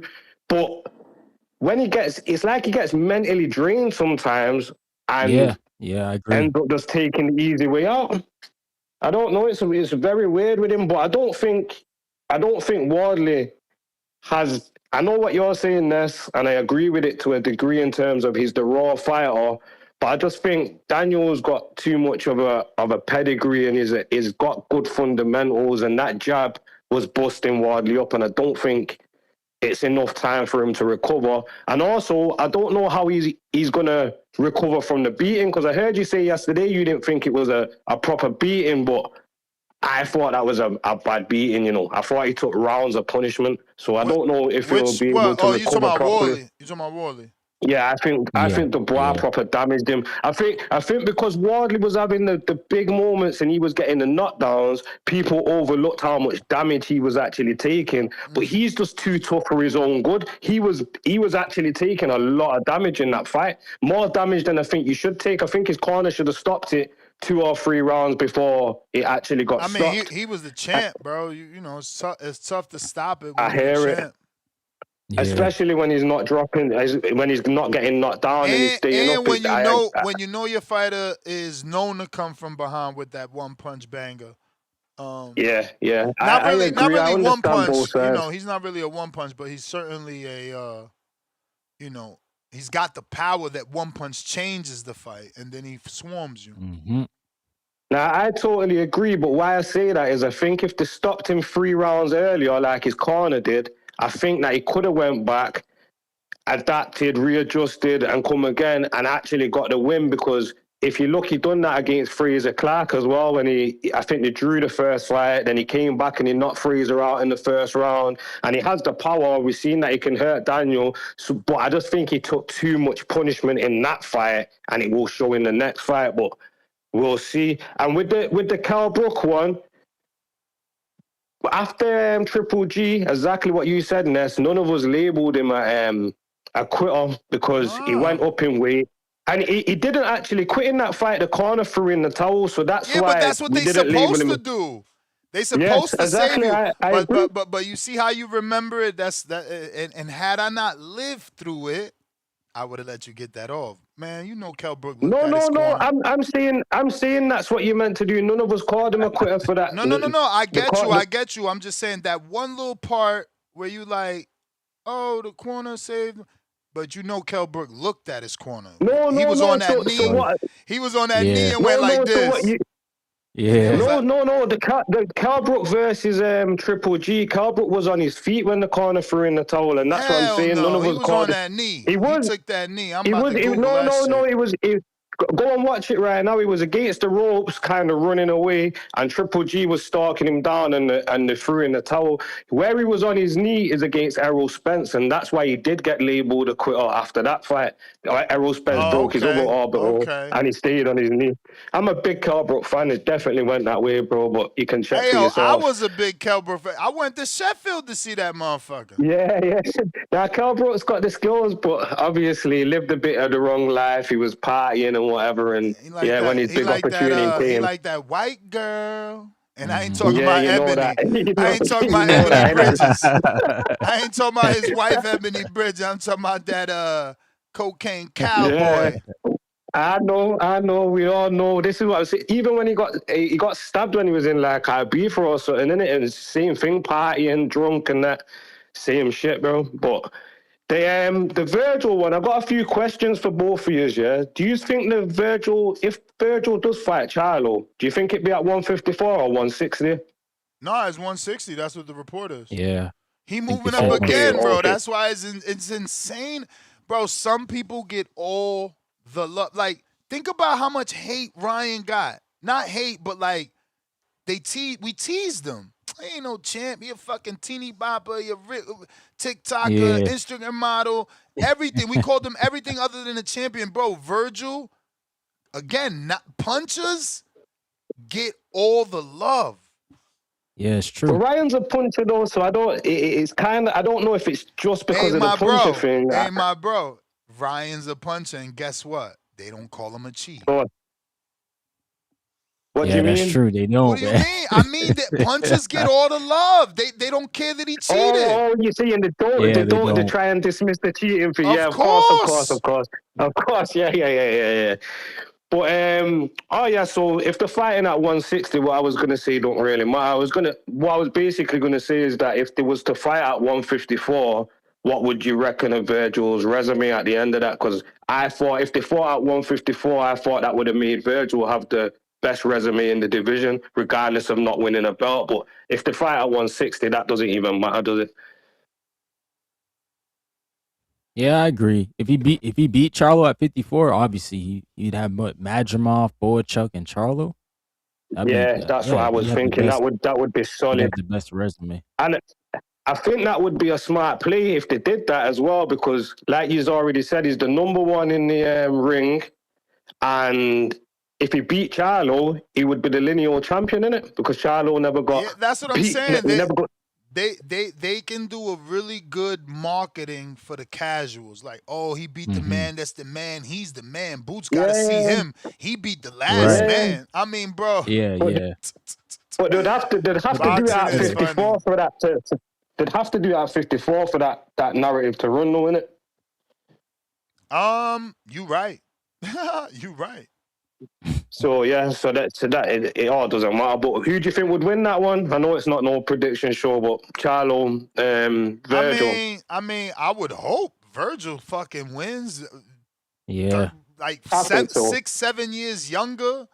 Definitely supposed to be the puncher. And fuck, we want the Boots fight. You better not lose. Yeah. But last thing before I get off, the Moses one. Moses is a special fighter. I know it's way early, but I thought because of the footwork and the speed, I thought he's the only heavyweight that could have give Usyk proper problems. I don't know if it was too early for him to beat him, but even though I'm saying that and I feel so high about him, I think Hrgovic will actually be a good test because Hrgovic is drawable. He only really seems to fade towards the end of fights, and he has a big right hand, and we've not seen Moses get hit. And I've heard his theory, and he says the best chin is the chin that don't get hit, and I agree with that to some degree, but at the same time, we only know what your chin's about once you do get hit in it. And even as a fighter, you only know yourself what your chin's about when you do get hit with them 8-ounce gloves and no headgear. So, yeah, I'm excited to see what he does in that fight. But if he's who I think he is, I think he'll get Hrgovic out there probably like 6-7 rounds. Ooh, 6? Damn. Okay. I think it'll be that early too, man. Again, Hrgovic gets tired, bro. Yeah, he gets does. tired. He does. And if Yeah. Moses pushes the pace, even mentally, like just stays in front of him. It's that foot speed, that footwork. You see, like Usyk, he's right in front of your face, but then he takes that half step back and then he's back in your face and the jabs in. Like, that's what Moses does, but Moses has actual genuine heavyweight power as well. Do you know what I mean? Like, he hits like the top hitters in the heavyweight division. So I think he's a real problem for anyone. But I think the heavyweight division is interesting at the minute. Dubois, Wardley, Moses now. And I seen you showcasing someone the other day. It's a guy that's got a double name. Is he from America or is it from the UK? Or I'm not sure. What, on the show? You talking about Demazian? No. Ben You was Howard? talking about him. I think he's connected to Eddie Hearn. That he just signed with Eddie? Eddie Hearn. Yeah, I'm sure I heard it on the show the other day. You were saying it's someone that's got say the first name's friggin' Max, the second name's Max as well, like Max or. Yeah, I don't know right now, bro. Okay, no. That Ryan. That's not that's just a bad analogy. But I'm saying like it's a double name. Say your name. Pierre, you talking about Terramona? Oh, yeah, there we go. So Australian I've not seen much of him yet. What are you saying on him, Ness? I mean, he alright. He's still developing. He just beat Savage. Savage wasn't a pedigree heavyweight, right? Like he was a what's my man's name? Christopher Lovejoy inspired heavyweight. So he's a late starter and that was inspired by Christopher Lovejoy. We got to see Terramona do that to some more durable people. Now, I value the win because I know even though Savage doesn't have the amateur background pedigree, he lived in Vegas. I watched him spar. He sparred the real names. Whatever real name came to the city, they would call him. He's fearless. Yeah. He sparred them all. So I do rank or value the win for Terramona.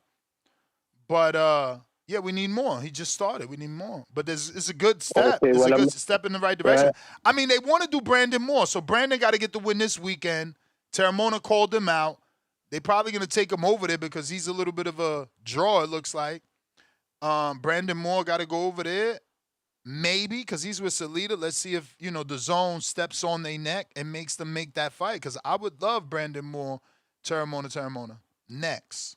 Oh, well, hopefully we get it because I want to see as many heavyweights developing as possible because that's the real division. If that division is popping, boxing is great, innit? Yeah. Absolutely. But yeah, have a nice day, lad. Because I need to shoot. They both getting a tune-up in a sense, right? Like motherfucking Terramona got. I mean, I guess his wasn't a tune-up, but he got someone that on paper he's supposed to beat because he's got the, pedigree in the background, and Moore, it's the opposite. He's less experienced than Brian Jennings, but he's got the youth on Jennings. Yeah. And Jennings, at the end of the day, only had like 16, 17, 19 amateur fights. He was like a boiler mechanic in Philly that made it to that level. Shout out to him. So, they both being set up. I mean, they giving him Jennings off of a retirement. Jennings is coming back off of retirement. Like, Brandon Moore, and that's the thing. I don't even think he's going to stop him. I think the play is decision. He's not going to stop Jennings. I mean, Jennings is a did decent Vladimir signing. Klitschko even stop Jennings? And I get it. Jennings is going to be older coming in the ring, but like, I don't even think Vlad stopped Jennings. Vladimir was a machine Maybe he as well. did, though. Maybe he did. I feel like I just got a flashback of Jennings dropping to his knees. I'm not even sure, to be fair, with that one. But yeah, Ness, I've got to shoot. So have a good day. Have a good day, Ryan. Stay blessed. All right. Keep kicking that Two-Tone the boxing knowledge. superstar. What it do? What's cracking? Salute my dog Nestor Gibbs and my dog Ryan from the 6 on they dog ass, man. Hey Ryan, you see Papoose was in Canada, man. Did he shut the city down? Papoose was in Canada. Where? Slusty you trolling now. This guy. He set you up. He set you up. He trolling now. Oh man. He ain't trolling. Damn, Papoose. He really was there. He was. Oh damn. Hey man. Lord child. What up, man? Hey man, hey. Like that. Why you swagger jacking, man? Let's get right into it, man. Don't try to dance around that shit. Here we go. Soon as Toe get on Ness on the rep. Damn. I can't cook first. He can't even let you have an intro. You jumped on to promote your girl and defend that nasty ass image. Let me show Ryan, because I ain't even show Ryan this little nasty. Yeah, bomb season. I was on X Spaces when that. When man. This is so nasty. Your tone, just swagger jacking. We in Texas, man. We in Texas, gang. She trying to be the Spence. Why you gotta keep relating her to other people? Why you name association, bro? Texas. You try to steal all the Clarissa swag. Now you trying to steal Errol swag. Hey, is that Caroline at the back? Oh, yeah, bro. That's another thing I want to address. Y'all said she was nobody. Y'all said she was easy work. Now all of a sudden she last. Ooh. You know when you put them last, you just telling us that that she's tough. Earl put Crawford last. You see what happened? No, well, everybody that put somebody last. You see what happened? Gary Antoine Russell. What he said? Nah. We want Shakur last. We gotta build it up. Okay, so what T.O. said? I want to undisputed at 47, but Devin last. That's T.O. How T.O. get on TMZ right now? That's crazy. Yeah, that was wild that he said that. He on the real TMZ, not even TMZ Sports, but that's neither here nor there. Han and Caroline Dubois, they gonna fight. So after Han beats Homegirl on Sunday or Saturday, they gonna fight. So Caroline gonna be next for Undisputed 2027. We getting Undisputed. It's gonna be Caroline versus Han. Then Alicia gonna get past Elif Nerd-Tehran. That's gonna be a Mexican style war. Canelo Triple G, Barella Morales. You know you nervous. You know you nervous because he got that rematch clause. Because when Tehran won, you like, oh, Dubois needs to fight Tehran. And now look who got to fight Tehran. Ness, I manifested this card, first of all. Remember, I was the one saying, can you imagine an Alicia and Sky Nicholson card? Y'all remember, I manifested this card. Me and Jake Paul on the same, we here as far as massive things. And this might be the most attractive card. This ain't massive, bro. This ain't massive. Massive. Like, no one knows Tehran. And Alicia's not from Texas. This won't be a movie. We was just discussing that Jake taking these women to ESPN has been a hindrance for them. None of those women at all, Michaela Mayer included, have ever had a movie. Clarissa puts on movies. Like, Clarissa's at the Tank level. We got to give her respect. She could put on a movie with the girl she just fought, Kay Scott.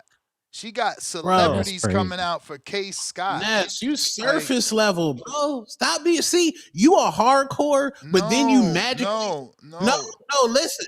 You are hardcore. Michaela did a big fight, and it didn't look like that. She even did a big fight with Alicia, and it didn't look like that. No, bro. No, bro. See, you too surface level, bro. You are hardcore. You just gonna slither try out. and you're just gonna try and discredit that they are great promoters. No, I'm not. I'm gonna tell you the truth. I watched motherfucking Rolly and T.O. prelims while you was on that tremendous 10 speed. You and your wife somewhere on an island instead of doing your fight chat. I watched the fucking prelims and there was nobody in that motherfucker. Let's be clear. Now, fast forward to Clarissa prelims. But there's never anyone in the prelims. Okay, well, let me land. Now, let's go to Clarissa's prelims. Ryan, that shit was packed. Why was it packed? Ray J was fighting. Orlando Brown was fighting. Tashiki was fighting. Yeah, and that's that good motherfucker. promoting. That's good No, it's promoting. not. Don't be mad. Okay. Don't be mad that Jake didn't set up Alicia to be a star and put her in front of the masses. Bro, That's it's not the our circus, fault. bro. That's Bro, what we telling you, that he's got to promote better. Instead, he took the women off of a network where boxing fans existed and we can spread the word with word of mouth. Listen, what I said in my monologue was real. I didn't know this fight was happening. And I'm not talking about Alicia. I'm talking about Michaela's. I'm talking about MVP as a promoter for women's boxing is doing horrible. Their fights keep just popping up 2-3 days before. And they're fighting on Sundays. Like, what the fuck is they doing? I don't know what you are saying, but that's why I was saying what I was saying about you, because you be lying. I'm like, damn, Tone is out of control. Like, you got to stop lying. You're not doing favors by saying this is the biggest fight in boxing. No, you got to tell the truth. Jake, you dropping the ball. Alicia's not from fucking Texas, let alone Arlington.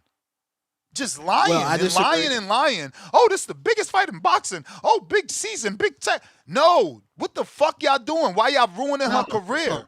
No, nobody's ruining her career. Her fight with Michaela Mayer was bigger than anything she's had on fucking MVP. This her third fight on MVP. What the fuck you talking about? Again, more lies out your mouth.